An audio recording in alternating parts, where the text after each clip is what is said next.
Thank you. 10 on Your Side is committed to helping break the cycle of domestic violence.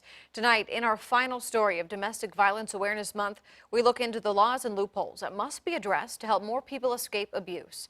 10 on Your Side's Kiahnna Patterson has the details for us tonight. April Lee Logan's family and friends are still struggling to cope with her sudden death, and now lawmakers are working to close loopholes that could leave people vulnerable to deadly domestic violence. April Lee Logan was sunshine on a cloudy day. She was just so happy and bubbly. After years in a toxic relationship, April received a promotion at Target and was ready to leave her longtime boyfriend. Her mom, Robin, remembers every detail of their last conversation. We had a 9-minute, 23-second conversation, and she was so excited. She was getting her new apartment and was going to move in. But on August 22nd, Newport News police say April was shot and killed at the Chesapeake Bay Apartments. She was 22 years old. Police charged her 25-year-old ex-boyfriend, Matthew Coglio, with second-degree murder. I just knew. I said, "Is she dead?"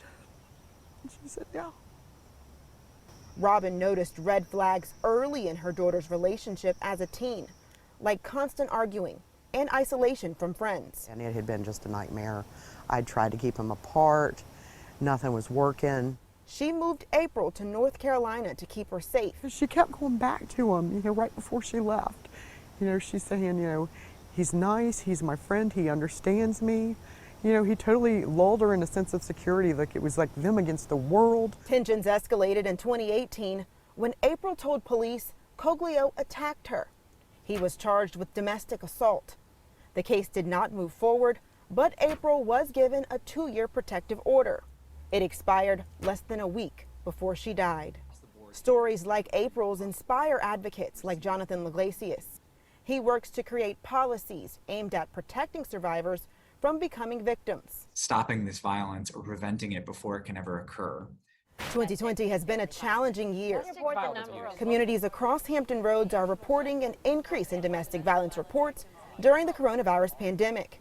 But still, progress has been made. We were able to, for the first time ever, establish a new fund to support sexual and domestic violence prevention. And a new law passed to strengthen protective orders and court procedures to take guns out of the hands of abusers. So now this ban on firearms is applied across the board. Virginia Senator Mark Warner has also been working to protect dating abuse survivors, and a new law that closes the boyfriend loophole. It stops romantic partners convicted of dating violence from owning guns. Over 50 women a month in this country are killed by a former partner. Every survivor is unique. A resource that works for one may not save another, but April's mother offers one piece of advice for anyone who loves someone affected by domestic violence.